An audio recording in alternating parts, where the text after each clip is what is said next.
हाँ जी role. Sir online classes लगी, उसका किस तरह देखते हैं, क्या रिजल्ट रहा सर उसका?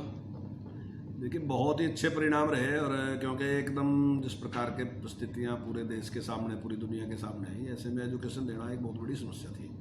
और उसके बाद जिस प्रकार से निर्णय लिए गए, हमारे जो एजो हरियाणा के नाम से 4 चैनल हैं वो चलाए, केंद्र सरकार की तरफ से स्वयं प्रभा था उसके चलाए, हमने ऑनलाइन ऑफलाइन चलाया, व्हाट्सएप से हमने चलाया, कुछ और अन्य संगठन थे उन्होंने भी काम किया। तो हरियाणा में बहुत अच्छा उसमें काम हुआ है। और जब मैं MHRD मंत्री जो हैं उन्होंने हमारे से सारी पूछताछ उसके बारे में की थी, किस प्रकार से काम चल रहा है। उस दिन ही हमें लगा कि हमारी परफॉर्मेंस काफ़ी अच्छी है, पूरे देश के मुकाबले में काफ़ी अच्छी है। और अभी जो सर्वे कराया गया उसमें जो 3 स्टेट हैं जो नंबर 1 पे रहे हैं, तो उनमें से हरियाणा, गुजरात और हिमाचल है।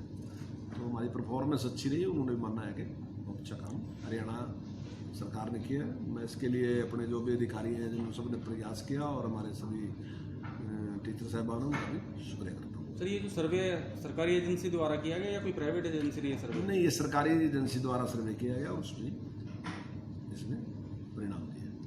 सर जैसे कि शिक्षा विभाग की गाइडलाइन थी कि ट्यूशन फीस से अलावा कोई भी फीस वसूली नहीं जाएगी अभिभावकों से बच्चों के लिए, तो अब हाईकोर्ट ने राहत दी है प्राइवेट स्कूल्स को कि अन्य फीसें भी वो वसूल सकेंगे। तो इस पर शिक्षा विभाग का या शिक्षा मंत्रालय का या सरकार का क्या स्टैंड है?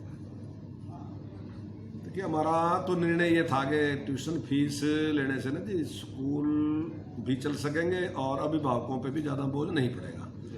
लेकिन प्राइवेट स्कूल जो है वो कोर्ट में गए और कोर्ट की तरफ से उन्हें उनके पक्ष में जो निर्णय आया है, तो मेरा मानना अभी भी यही है कि क्योंकि जो कोरोना काल है इसमें ये तो सही है कि स्कूलों के लिए भी समस्या है, पर ये भी सही है कि अभिभावकों के लिए भी एक बहुत बड़ी समस्या है, क्योंकि उनकी भी आमदनी तो नहीं बढ़ेगी है। तो हमारा रहेगा कि रिव्यू पिटिशन में जाएं और कोर्ट के सामने तथ्य रखेंगे कि आज की डेट में थोड़ा मुश्किल है अभिभावकों के लिए, उसमें थोड़ी राहत मिलनी चाहिए। सर अभिभावकों के लिए तो सरकार सोच रही है, स्कूलों के लिए भी कुछ इस तरह का प्लान है कि कुछ राहत देने के लिए, कोई ग्रांट देने के लिए कुछ इस तरह का प्रावधान करने की आगे की है नीति सर, कुछ इस तरह का? क्योंकि वो भी टीचरों देखिए अपने ट्यूशन फीस का तो पहले ही उनको केस कर दी थी कि ट्यूशन फीस वो ले सकते हैं। अगर कुछ और भी जिस प्रकार से कुछ उन्हें बातें हमारे सामने रखी हैं, बिजली की बात उन्होंने रखी है और ट्रांसपोर्ट की बात कुछ रखी है उन्होंने, तो उस पर विचार करेंगे, अगर कुछ संभव है तो उस करेंगे। लंबे समय से सर बच्चे स्कूल नहीं जा पा रहे, स्कूल खोलने पर कोई विचार चल रहा हो या कोई रणनीति तैयार करी हो या किसी तरह का रोड मैप तैयार किया गया हो स्कूल? देखिए आज ही हमारी बैठक थी, उसमें हमने निर्णय लिया, मैंने अधिकारियों से कहा कि इसके बारे में आप एक जांच कर लें, और जो बड़ी क्लास है 10वीं 11वीं और 12वीं, तो उनको खोलने पर विचार कर रहे हैं अभी। लेकिन हम सबसे राय करने के बाद उसके बाद ही इस क्लास कोई शुरुआत करेंगे, स्कूलों की शुरुआत करेंगे, ताकि कोई इस प्रकार की समस्या भी ना सामने आए। तो लेकिन मैं समझता हूँ कि गवर्नमेंट स्कूल खोलने में ज़्यादा समस्या आने वाली नहीं है, क्योंकि आसपास के ही बच्चे हैं, सोशल डिस्टेंसिंग भी बनी रहेगी और हम पढ़ा भी सकेंगे।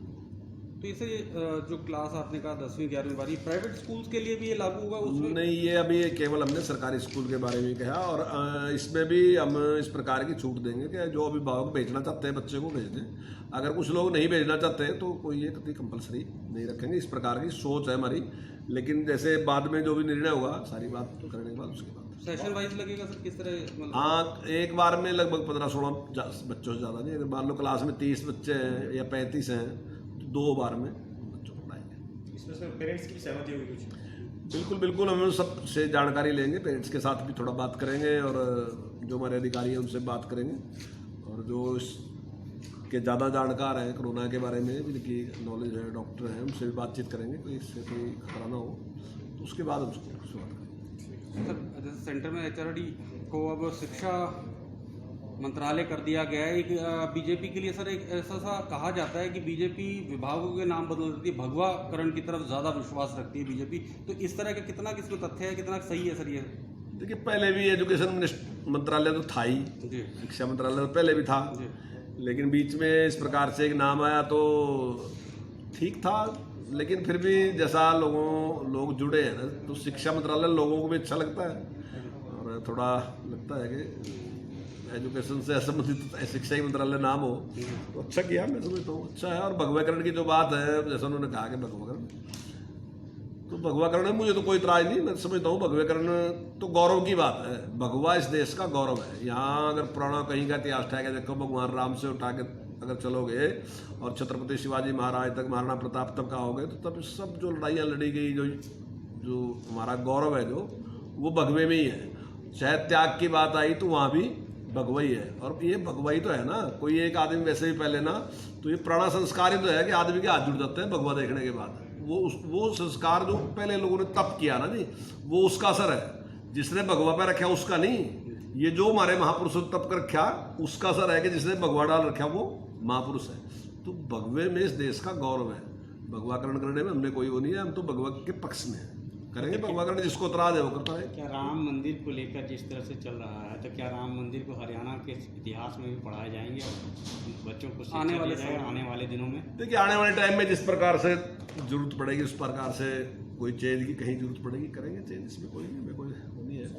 राम मंदिर जो बन रहा है, इसकी गाथा सब लोगों को पता ही है, किस प्रकार से लोगों ने त्याग किया इसके लिए और किस प्रकार अपने प्राणों की आहुति देने के बाद और बहुत लंबे टाइम के बाद ये विजय जो प्राप्त हुई, हर आदमी इस पे गौरव महसूस कर रहा है, नहीं, खुशी आने महसूस कर रहा है। जो आने वाली जो जनरेशन है उसको तो सर किताबों के जरिए ही पता चलेगा कि क्योंकि इतिहास पढ़ा जाता है तभी किसी चीज़ की जानकारी मिल पाती है। देखिए ये बातें सारी चलती रहती हैं, जैसी जरूरत होगी जिस प्रकार से आएगा उस टाइम, उस प्रकार की जिस प्रकार की परिस्थिति उस टाइम देखा जाएगा।